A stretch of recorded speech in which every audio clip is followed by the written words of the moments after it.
जय श्री कृष्ण। श्रावण मास की इस पुण्य बेला में हम भगवत गीता का 5वां अध्याय सुन रहे हैं, अध्ययन कर रहे हैं, मनन कर रहे हैं। श्रावण मास की महिमा यही है कि इसमें और कोई कार्य नहीं किया जाता था, केवल श्रवण किया जाता था। अच्छी अच्छी बातों को हम रामायण, महाभारत, भगवत गीता इत्यादि का पाठ घरों में करते हैं। श्रावण का मतलब ही होता है श्रवण करना। जो श्रावक होते हैं अर्थात जो सुनने वाले होते हैं, इस मास की महिमा अत्यंत बताते हैं। यह सुनने का महीना है। जैन मुनि भी इस समय प्रवास को रोक देते हैं, क्योंकि इस समय भ्रमण करना संभव नहीं था। प्राचीन काल में पूरे वर्ष भर श्रावक घूमते जाते थे और किसी स्थान पर रुककर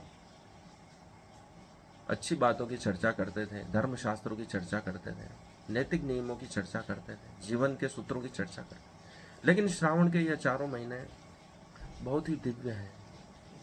इनमें सुनने की और कहने की जो बातें होती हैं पूरे जीवन भर काम देती हैं, मरणोपरांत भी काम देती है, जीवन के पार हमें ले जाती है। जीवन के महत्वपूर्ण सूत्रों की खोज इन्हीं के द्वारा की गई है। दिव्यता से जुड़ो, फिर अंधकार, प्रमाद, आलस्य, खराब विचार, हीन भावना आपको नहीं सताएंगे। दिव्यता अर्थात परमात्मा से जुड़ो, दिव्य विचारों से जुड़ो। ये श्रावण का महीना इन्हें दिव्य विचारों से जोड़ने का महीना है, ताकि हम अपने जीवन को दिव्य कर सकें, अच्छे विचारों से भर सकें। सब अपने अनुसार कार्य करना पसंद करते हैं, बस वह तरीका उन्हें नहीं मिलता है। स्टीव जॉब्स, जिन्होंने एप्पल कंपनी का निर्माण किया, उन्होंने वह तरीका खोजा। कैलीग्राफी में उनको रुचि थी, अर्थात अक्षरों को विभिन्न प्रकार से लिखने की कला को कैलीग्राफी कहा जाता है। उसका उपयोग उन्होंने आईफोन, अपने लैपटॉप, आईपैड इत्यादि में किया और हमें विभिन्न प्रकार के अक्षरों को लिखने की कला का तकनीकी माध्यम में देखने को मिला। इसलिए प्रत्येक व्यक्ति को जब कोई कार्य दिया जाता है तो वह इसलिए परेशान नहीं हो जाता है कि वह उसे नहीं करना चाहता है। वह उसे करना चाहता है, लेकिन वह अपने हिसाब से करना चाहता है। इसलिए प्रत्येक मनुष्य को वह स्वतंत्रता दी जानी चाहिए कि वह अपने हिसाब से कार्य करे। माइक्रोसॉफ्ट ने जो कंप्यूटर बनाया, सॉफ्टवेयर बनाया, वो अलग प्रकार का है। एप्पल ने जो बनाया है वो अलग प्रकार का है। लिनक्स ने जो बनाया अलग प्रकार का सॉफ्टवेयर है, लेकिन वे सभी एक ही उद्देश्य की पूर्ति करते हैं, कंप्यूटिंग। एप्पल उसे अधिक कलात्मक रूप से करता है, माइक्रोसॉफ्ट उसे अधिक फ्रेंडली रूप में करता है, ताकि लोगों को आसानी से वह उपयोग में लाया जा सके। इसलिए यदि आपको कोई कार्य दिया जाए तो आप परेशान ना हो, आप उसे अवश्य कर सकते हैं, लेकिन आप अपने तरीके से करेंगे। अपना तरीका ढूंढें। हर व्यक्ति अपने तरीके में सहज होता है, वही स्वधर्म है। कृष्ण अर्जुन को स्वधर्म की जो शिक्षा दे रहे हैं वो अपने तरीके की शिक्षा दे रहे हैं। प्रत्येक व्यक्ति अपने अनुसार कार्य करना चाहता है और उसे वह स्वतंत्रता कृष्ण प्रदान कर रहे हैं। अर्जुन का तरीका क्षत्रिय धर्म वाला है। वह फल भी तोड़ेगा तो तीर से तोड़ेगा। अगर किसान फल तोड़ेगा तो बहुत ही कोमलता से अपने हाथों से तोड़ेगा। तरीका एक ही, उद्देश्य एक ही है कि फल तोड़ना है, लेकिन तरीके भिन्न हैं। इसलिए स्वधर्म की जो शिक्षा कृष्ण दे रहे हैं उसको समझने की आवश्यकता है। एक ही कार्य को प्रत्येक व्यक्ति विभिन्न तरीकों से कर सकता है, वो वे तरीके ही स्वधर्म है। उस स्वधर्म को न जानने से ही हम सोचते हैं कि चीज़ें वैसे काम नहीं कर रही है जैसे हम चाहते हैं। चीज़ें जैसी चल रही है उसके अनुसार ही हमें काम करना होगा, अपने तरीके बदलने होंगे। यह मानना होगा कि चीज़ें दूसरों के हिसाब से भले ही नहीं चल रहे हो, पर यह हम मान के चलें कि चीज़ें मेरे हिसाब से तो अवश्य चल रही हैं। अर्थात जो भी हो रहा है शुभ हो रहा है, मेरे लिए हो रहा है, मेरी उन्नति के लिए हो रहा है, ऐसा मानकर हमें चलना होगा और अपने तरीके से हमें उस कार्य को करके सफलता प्राप्त करनी होगी। हम दूसरों से तुलना करते हैं कि दूसरे इस प्रकार से कार्य कर रहे हैं, उस प्रकार से कार्य कर रहे हैं, वहीं से तनाव उत्पन्न होता है, हीन भावना उत्पन्न होती है। तुलना से ही हीन भावना का जन्म होता है, तनाव का जन्म होता है। तुलना मृत्यु के समान है। इसलिए अपने आप को देखो, लगातार देखो और कहीं और देखने की आवश्यकता नहीं। प्रेरणा अवश्य बाहर से प्राप्त की जा सकती है, लेकिन लोगों से ईर्ष्या करने की आवश्यकता नहीं है। ये अपनी उन्नति में बाधक है। कृष्ण अर्जुन को यही सिखा रहे हैं कि अपना आप को देखो, अपना अवलोकन करो। आप अवलोकन करने की कला ही दृष्टा होना है। ये कर्ता से दृष्टा बनने की यात्रा है। शोधार्थी की असली समस्या को कृष्ण पहले ही समझ गए थे। आज जितने भी शोध हो रहे हैं उसके मूल में कृष्ण है। तभी वे अर्जुन को दृष्टा बनने की कह रहे हैं, जिसमें कर्ता पूर्णतः अनुपस्थित हो जाता है, फिर भी घटना को देख लेता है। वैज्ञानिक इस चीज को अब समझ पाए हैं कि यदि प्रेक्षक मौजूद है तो वह घटना को प्रभावित कर सकता है। द्विस्लिट का प्रयोग यही बताता है कि यदि कण दो छिद्रों से गुजरता है और उसे दृष्टा नहीं देख रहा है, अर्थात प्रेक्षक नहीं देख रहा है, तो वो दो प्रतिबिंब बनाएगा।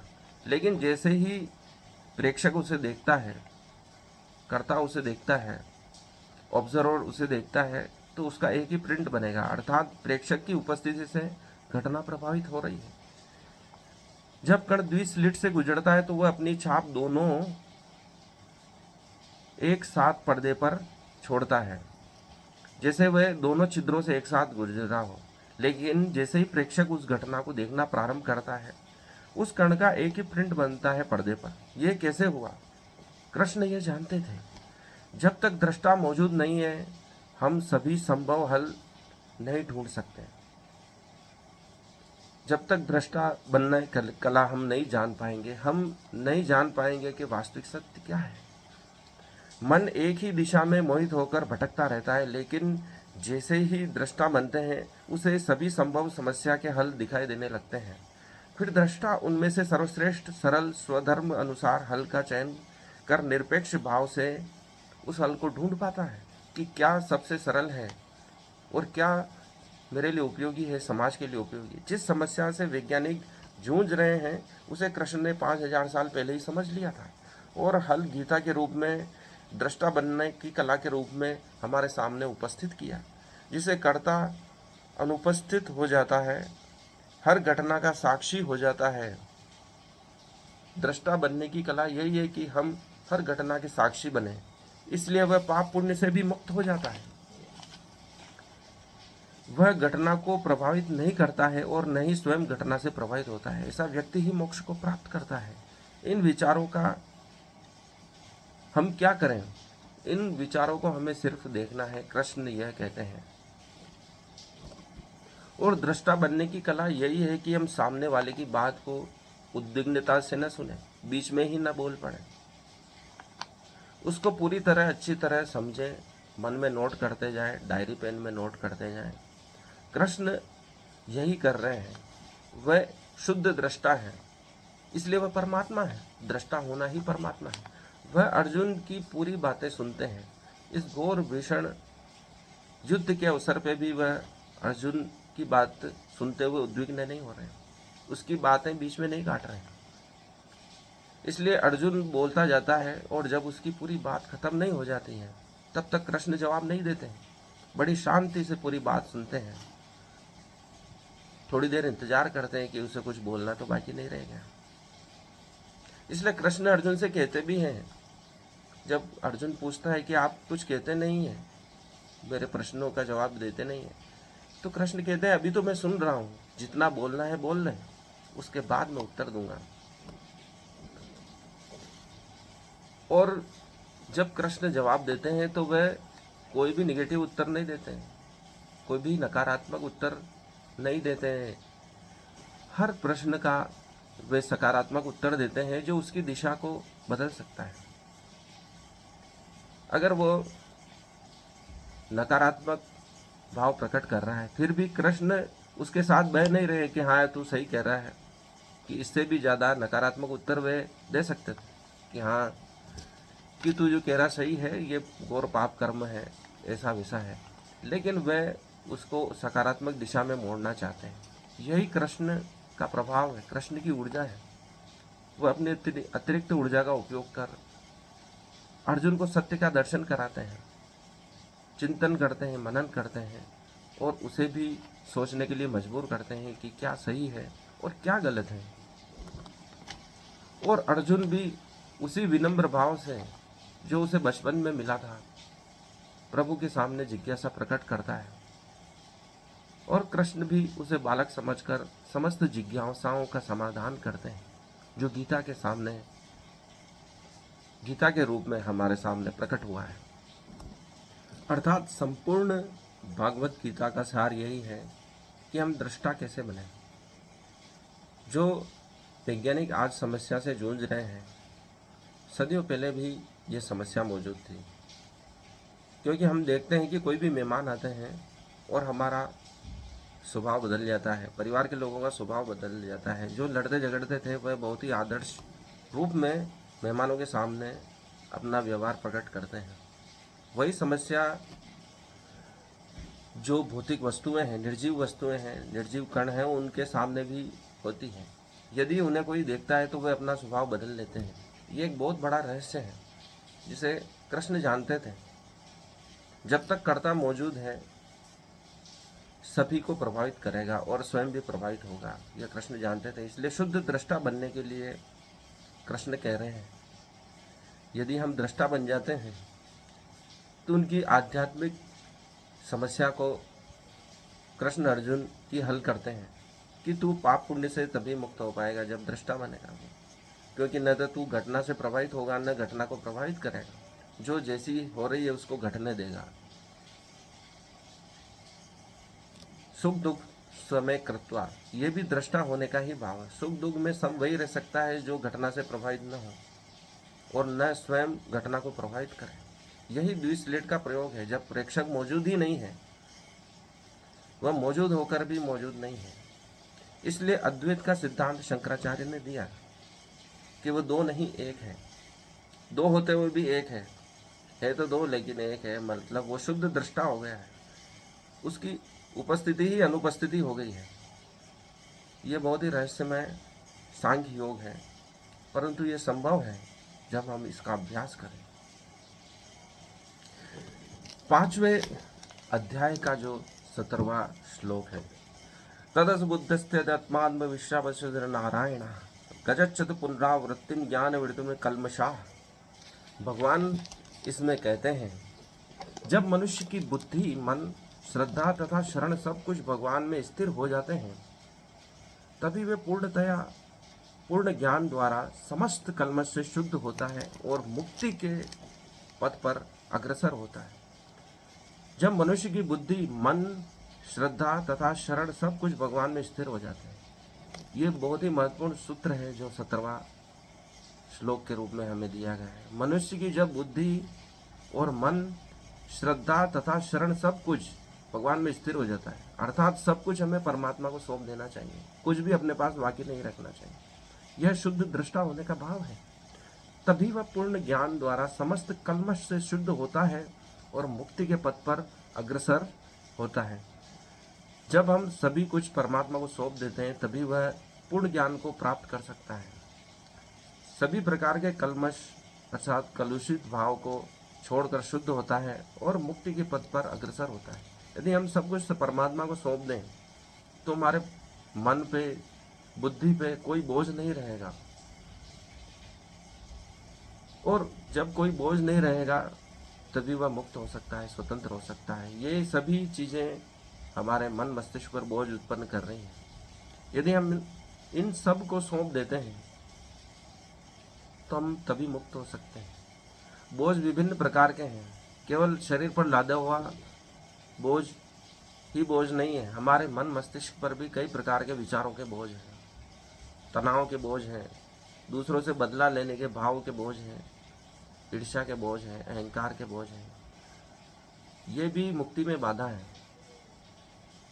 इन सभी से मुक्ति की कृष्ण कह रहे हैं, तभी आप स्वयं मुक्त हो सकोगे। कोई भी बोझ चाहे शारीरिक हो या मानसिक हो, परमात्मा को सौंप देना है। यह कृष्ण अर्जुन को स्पष्ट कह रहे हैं। यही व्यास ऋषि द्रुपद को कहते हैं कि ये बैर का भाव छोड़ दें, ईर्ष्या का भाव छोड़ दें, युद्ध का भाव छोड़ दें, बदले लेने की भावना छोड़ दें। द्रोण से ईर्ष्या मत रख, और जो तू पुत्र मांग रहा नहीं है, पुत्र के रूप में शस्त्र मांग रहा है धृष्टद्युम्न, द्रोण से पहले तेरा वध हो जाएगा, क्योंकि तू ईर्ष्या में जल रहा है, बदले की भावना से जल रहा है। चाहे कोई कुछ भी कह दे, लेकिन मन में कोई भाव नहीं रखना चाहिए बदले का, ईर्ष्या का, अहंकार का, दुख का। इन सभी से मुक्ति हो जानी चाहिए, तभी तू मोक्ष को प्राप्त करेगा। चाहे कोई कोई कुछ भी कह दे, लेकिन हमें मन में कोई उसका बोझ नहीं रखना चाहिए। पुरानी बातों को भूलकर नए सिरे से जीवन जीना चाहिए, अधिक सकारात्मक रूप से, अधिक शुद्ध भाव से जीना चाहिए। यही परमात्मा इस सूत्र में समझा रहे हैं। 18वें श्लोक में भगवान कहते हैं, विद्या विनयन संपन्ने ब्राह्मणे गवि हस्तिनि शुनिचे स्वपाके न च पंडिता समदर्शिन, अर्थात विनम्र साधु पुरुष अपने वास्तविक ज्ञान के कारण एक विद्वान तथा विनित ब्राह्मण गाय, हाथी, कुत्ता तथा चांडाल को समान दृष्टि से देखते हैं। सभी को समान रूप से देखने के लिए कृष्ण कह रहे हैं, तो फिर असमानता, जातिगत भेदभाव कहाँ रहा? कृष्ण सभी को समान भाव से देखने के इस सूत्र में कह रहे हैं, विनम्र साधु पुरुष अपने वास्तविक ज्ञान के कारण एक विद्वान तथा विनित ब्राह्मण गाय, हाथी, कुत्ता तथा चांडाल को समान दृष्टि से देखते हैं, उनमें कोई भेद नहीं करते हैं। 19वें श्लोक में भगवान कहते हैं, ये उदेर्जिनद सर्गो येषाम साम्य स्थितम मनः निर्दोषम ही समम ब्रह्म तस्मात् ब्रह्मणि ते स्थिता। अर्थात जिनके मन एकत्व तथा समानता में स्थित हुए, उन्होंने जन्म तथा मृत्यु के बंधनों को पहले ही जीत लिया है। वे ब्रह्म के समान निर्दोष है तथा सदा ब्रह्म में ही स्थित रहते हैं।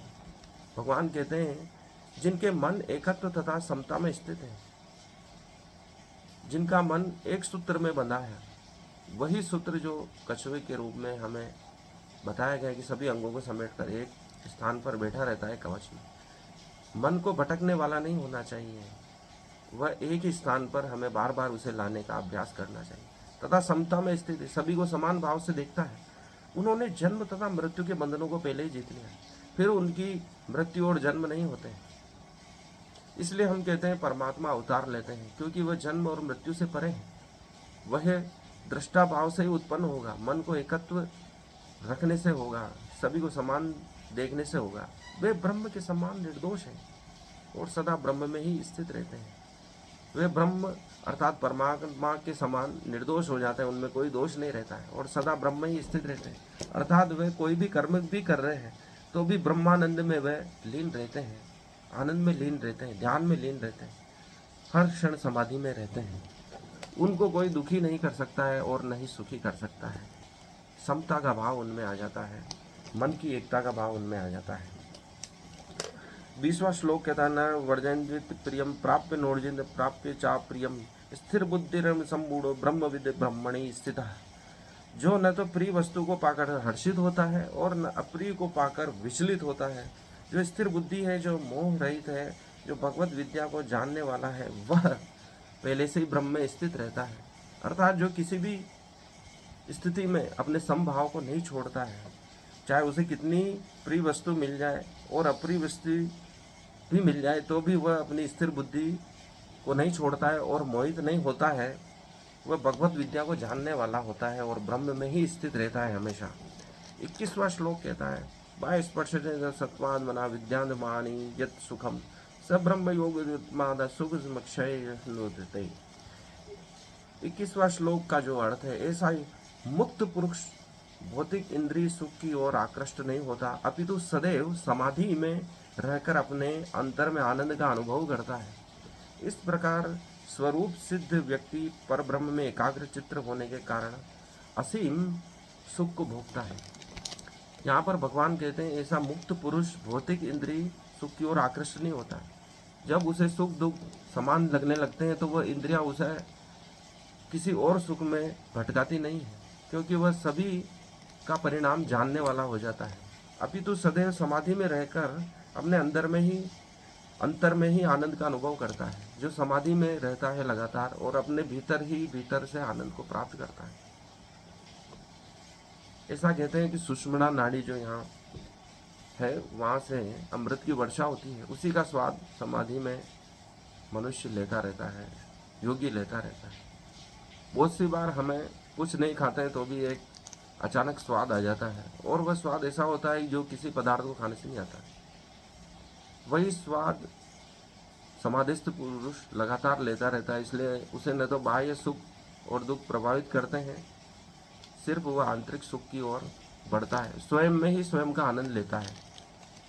इसलिए ऐसा व्यक्ति न तो किसी को कष्ट पहुंचाता है, न किसी दूसरे की कामना करता है। स्वयं में ही स्वयं का आनंद लेने वाला पुरुष कृष्ण बनाना चाहते हैं अर्जुन को, जिसे दूसरों से कोई ज़्यादा मतलब नहीं है। इस प्रकार स्वरूप सिद्ध व्यक्ति परब्रह्म में एकाग्र चित्त होने के कारण असीम सुख भोगता है। इस प्रकार जो स्वरूप सिद्ध, जो अपने में ही अपने को सिद्ध कर लेता है, स्वयं में स्वयं का आनंद लेता है, ऐसा व्यक्ति परब्रह्म में एकाग्र चित्त होने के कारण असीम सुख भोगता है।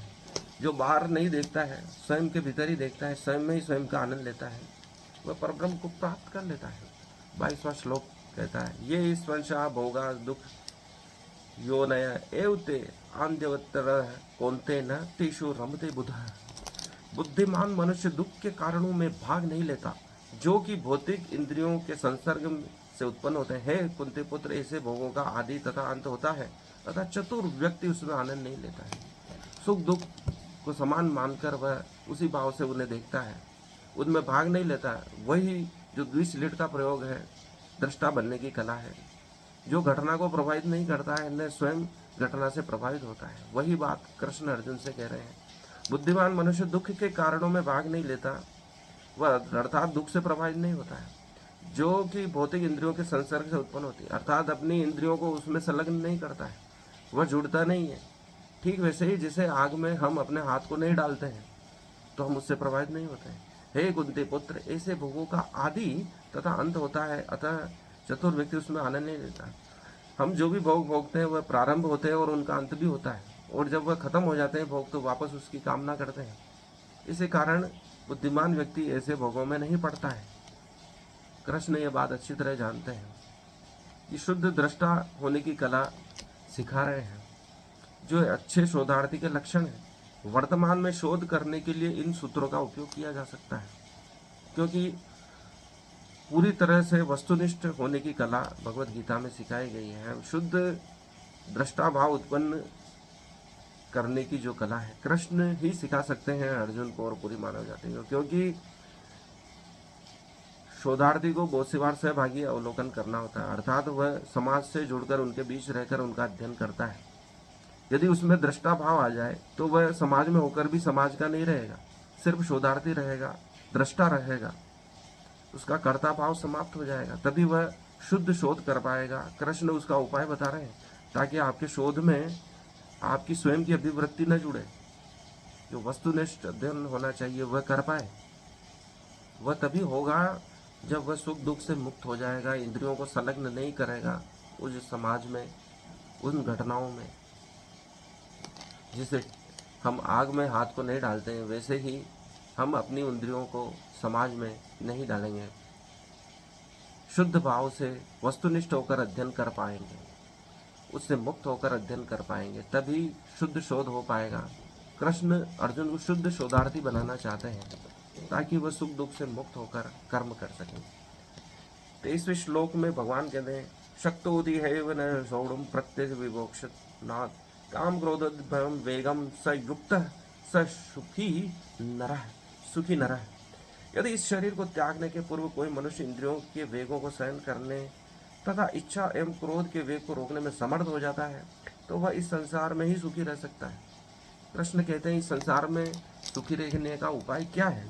तो वह यह है कि इस संसार को में शरीर को त्यागने से पूर्व कोई मनुष्य इंद्रियों के वेगों को सहन करने, अर्थात अपने इंद्रियों को वश में कर लेता है, अपनी इच्छा एवं क्रोध के वेग को रोकने में समर्थ हो जाता है, तो बहुत सारी मुसीबतों से बच जाता है और संसार में सुखी रह सकता है। जो सर प्रकार से संयमित स्वयं को कर लेता है, वह तभी होगा जब हम दृष्टा भाव से इन चीज़ों को देखेंगे, क्योंकि सुख का आरंभ होता है और उसका अंत होता है, अर्थात ये स्थायी नहीं है, ये सिर्फ माया है। 24वें श्लोक में भगवान कहते हैं, योगंत सुगोजन परानुनांत यह स योग्य ब्रह्म निर्वाण ब्रह्म भूतोचि गच्छति, अर्थात जो अंतःकरण में सुख का अनुभव करता है, जो कर्मठ है और अंतःकरण में ही स्मरण करता है तथा जिसका लक्ष्य अंतर्मुखी होता है वह सचमुच पूर्ण योगी है। वह पर ब्रह्म में मुक्ति पाता है और अंतोगत्वा ब्रह्म को प्राप्त होता है। अर्थात जो अंतःकरण में सुख का अनुभव करता है, जो स्वयं में ही सुख का अनुभव करता है, जो कर्मठ है, जो लगातार कर्म कर रहा है और अंतःकरण में ही स्मरण करता है, अपने अंतःकरण में ही सब चीज़ों को याद करता है, अर्थात परमात्मा की याद बनाए रखता है, तथा जिसका लक्ष्य अंतर्मुखी होता है, अर्थात जिसके सभी लक्ष्य स्वयं में ही होते हैं, कई बाहर लक्ष्य नहीं है, वह सचमुच योगी है। वह परब्रह्म में मुक्ति पाता है और अंतोगत्वा ब्रह्म को प्राप्त हो जाता है। आधुनिक वैज्ञानिक बाहर लेप बनाते हैं, लेकिन प्राचीन ऋषि स्वयं को ही लेप बनाने का, प्रयोगशाला बनाने का तरीका बता रहे हैं कि जो भी लक्ष्य भीतर है, यद पिंड है तद ब्रह्मांड है, अर्थात पूरा ब्रह्मांड आपके भीतर है, तो बाहर खोजने की कोई आवश्यकता नहीं। जो भीतर है वही बाहर है और भीतर की चीज़ें आसानी से देखी जा सकती हैं, क्योंकि हम स्वयं ही स्वयं को जान लेंगे तो दो फायदे होंगे, एक तो हम मोक्ष को प्राप्त कर लेंगे और दूसरा ब्रह्मांड को जान लेंगे। भौतिक और आंतरिक आनंद को जानना ही मनुष्य का लक्ष्य रहा है, लेकिन अभी हम बाहर प्रयोगशाला बनाकर बाहर की चीज़ों को ही समझ पा रहे हैं, खुद को तो समझ ही नहीं पा रहे। पर ऋषियों की चिंता दोनों रूप से समान थी कि एक तो हम स्वयं को भी जान लें और इस ब्रह्मांड को भी जान लें। जो स्वयं को जान लेता है वो ब्रह्मांड को भी जान लेता है। इसलिए कृष्ण जब अर्जुन को स्वयं को जानने की कला सिखा रहे हैं तो अंत में ब्रह्मांड का भी दर्शन करवा देते हैं, विराट स्वरूप का दर्शन भी करवा देते हैं, ताकि वह आत्मबोध को भी उपलब्ध हो जाए और इस संसार को भी जान ले, ताकि फिर कुछ जानना शेष न रहे। इसलिए डबल उपलब्धि होती है यदि हम ऋषियों के मार्ग पे चलते हैं और आधुनिक वैज्ञानिकों के मार्ग पे चलते हैं तो एक ही उपलब्धि होती है, वो भी अधूरी है। हम विज्ञान को पूरी तरह कभी समझ नहीं पाएंगे, इस ब्रह्मांड को समझ नहीं पाएंगे, लेकिन हम स्वयं को पूरा समझ लें तो इस ब्रह्मांड को भी समझ पाएंगे। इस बात को ऋषि जानते थे, कृष्ण जानते थे, इसलिए वह स्वयं को जानने के लिए प्रेरित करते हैं, स्वयं में स्वयं का आनंद लेने की कला सिखाते हैं। ऐसा मनुष्य जो स्वयं में स्वयं का आनंद लेना सीख जाता है तो वह समाज को कष्ट नहीं पहुंचा सकता। फिर हम समाज में ऐसे लोग पैदा कर सकते हैं जो बलात्कारी नहीं होंगे, सदाचारी होंगे, क्योंकि वे सुख को बाहर नहीं ढूंढेंगे। यदि ये शिक्षा समाज को दी जाए तो हम एक सुंदर समाज का निर्माण कर सकते हैं, क्योंकि वे बाहर सुख ढूंढ रहे हैं और कृष्ण कह रहे हैं कि भीतर भी सुख ढूंढा जा सकता है। जब मनुष्य स्वयं में ही सुख लेने लग जाएगा तो उसे बाहर की चीज़ों की कोई आवश्यकता नहीं रहेगी। वह उनका उपयोग भी करेगा तो निरपेक्ष भाव से, किसी को कष्ट नहीं पहुंचाएगा। वह दूसरों के दुख सुख की चिंता करेगा, समाज के कल्याण की चिंता करेगा, लोगों को दुख नहीं पहुंचाने का भाव मन में रख के कार्य करेगा। हम बाहर ही बाहर सुख ढूंढ रहे हैं, आधुनिक शोध सभी बाहर की ओर देख रहे हैं, बाहर के आकर्षण में डूबे हुए हैं। लेकिन कृष्ण इस समस्या का समाधान 5000 साल पहले ही बता गए कि यदि व्यक्ति स्वयं में स्वयं का आनंद लेने लगे तो वह बाहर की तरफ देखेगा भी नहीं और उसका उपयोग भी करेगा तो वह स्वधर्म के अनुसार करेगा, नित्य कर्म के अनुसार करेगा, कष्ट नहीं पहुंचाएगा। 25वें श्लोक में भगवान कहते हैं, लभन्ते ब्रह्म निर्वाणम मृष क्षीण कलमषा छिन्द्रेन द्वेषा यात्मन सर्वभूतेषु हिते रता। जो लोग संशय से उत्पन्न होने वाले द्वेष से परे हैं, जिनके मन आत्म साक्षात्कार में रत हैं, जो समस्त जीवों के कल्याण कार्य करने में सदैव व्यस्त रहते हैं और जो समस्त पापों से रहित है, वह ब्रह्म निर्माण को पुनः प्राप्त होते हैं। भगवान कहते हैं कि वह फिर ऐसा मनुष्य जो स्वयं में ही आनंद लेता है, वह दूसरों के कल्याण में रत हो जाता है, जीवों के समस्त जीवों के कल्याण कार्य में सदैव व्यस्त रहता है। वह दूसरों को कभी दुख नहीं पहुंचाएगा, क्योंकि उसे बाहर सुख है ही नहीं, क्योंकि वह उसका प्रारंभ होता है और अंत हो जाता है उन ऐसे सुखों का। लेकिन भीतर का जो आनंद है कभी समाप्त नहीं होता है। आप एक फल खाएंगे, खाते वक्त उसका आनंद आएगा, लेकिन वह समाप्त हो जाएगा। उसके बाद उस आनंद को कैसे प्राप्त करेंगे, उसकी कला कृष्ण सिखा रहे हैं। जो लोग संशय से उत्पन्न होने वाले द्वेष से परे हैं, जिनके मन आत्म साक्षात्कार में रत हैं, जो समस्त जीवों के कल्याण कार्य में सदैव व्यस्त रहते हैं। जो लोग संशय से उत्पन्न होने वाले द्वेष से परे हैं, संशय क्या करता है, इधर जाऊं उधर जाऊं, दोनों में से क्या श्रेष्ठ है ये समझने नहीं देता है संशय। लेकिन आत्म आनंद प्राप्त करने वाला, भीतर ही भीतर में आनंद प्राप्त करने वाला दृष्टा पुरुष द्वैत से परे हो जाता है। जिसका मन आत्म साक्षात्कार में रहता है, वह लगातार आत्म साक्षात्कार कर रहा है, स्वयं में स्वयं को देख रहा है, वह समस्त जीवों के कल्याण कार्य में सदैव व्यस्त रहता है। ऐसा मनुष्य चुपचाप नहीं बैठेगा, वह सभी के कल्याण की सोचेगा। इसलिए बुद्ध को ज्ञान हुआ और समस्त कल्याण को, समस्त संसार का कल्याण करने हेतु ज्ञान बांटने चले आए। वह चाहते तो उसी समय मोक्ष को प्राप्त कर सकते थे, लेकिन उन्होंने कई जन्मों तक मनुष्य के कल्याण के लिए भविष्य में भी आने का वादा किया है। इसलिए कहा जाता है कि हिमालय में प्रत्येक बुद्ध पूर्णिमा को 10-15 लामाओं को दर्शन देने भगवान बुद्ध स्वयं आते हैं और क्या करना है इस पृथ्वी के कल्याण के लिए वे दिशा निर्देश देने आते हैं प्रत्येक वर्ष। ऐसी मान्यता है और वे जो दिशा निर्देश प्राप्त करते हैं पूरी मानव जाति के कल्याण के लिए कार्य करते हैं। 25वां श्लोक कहते हैं, लभन्ते ब्रह्म निर्वाणम ऋषय,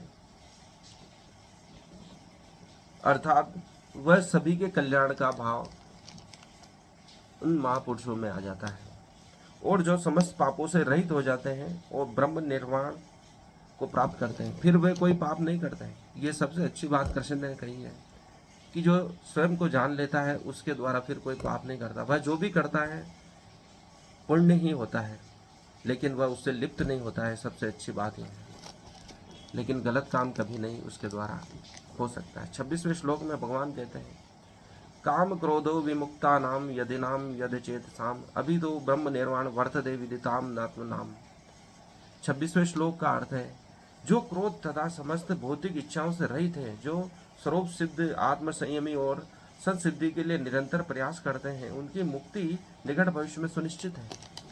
भगवान कहते हैं कि जो क्रोध तथा समस्त भौतिक इच्छाओं से रहित है, क्रोध का बार बार नाम आ रहा है, क्रोध में हम सब चीज़ें, सारी चीज़ें बिगाड़ देते हैं। इसलिए क्रोध को छोड़ने की बात बार बार भगवान कह रहे हैं। और समस्त भौतिक इच्छाओं से रहते हैं, भौतिक इच्छाएं हमें क्रोध दिलाती हैं, उनकी कामना से ही मोह उत्पन्न होता है, मोह से क्रोध उत्पन्न होता है। इसलिए भौतिक चीज़ों की कामनाएं हमें छोड़ देनी चाहिए और स्वयं में ही स्वयं का आनंद लेना चाहिए। जो स्वरूप सिद्धि आत्म संयमी है और संसिद्धि के लिए निरंतर प्रयास करते हैं, उनकी मुक्ति निकट भविष्य में सुनिश्चित। जो स्वरूप सिद्धि अर्थात स्वयं में ही स्वयं को सिद्ध कर लेते हैं, आत्म संयमी, जो संयमित हो जाते हैं, थोड़े में ही संतुष्ट रहते हैं और संसिद्धि के लिए निरंतर प्रयास करते हैं, अर्थात स्वयं की सिद्धि के लिए प्रयास करते हैं, उनकी मुक्ति निकट भविष्य में सुनिश्चित है। ऐसे मनुष्य जो क्रोध नहीं करते हैं, स्वयं में ही स्वयं को जानने का प्रयास करते हैं, स्वयं में ही स्वयं को सिद्ध कर रहे हैं, ऐसा पुरुष परब्रह्म को प्राप्त कर लेता है। आज के लिए इतना ही। धन्यवाद सुनने के लिए। इस वीडियो को लाइक करें, चैनल को सब्सक्राइब करें। ये पूरी मानव जाति के कल्याण के लिए है। बहुत अधिक शोध के बाद इन चीज़ों का वर्णन किया जा रहा है और मानव जाति के आज के लिए क्या महत्वपूर्ण है, यह बात इस गीता में बताई गई है, जो सभी को सुनना अत्यंत आवश्यक है और एक सही दिशा को दिखाने वाला यह भगवत गीता का मार्ग है। धन्यवाद। इस वीडियो को लाइक करें, चैनल को सब्सक्राइब करें, कुछ कमेंट्स करें ताकि यह वीडियो और अधिक अच्छा भविष्य में बनाया जा सके। धन्यवाद।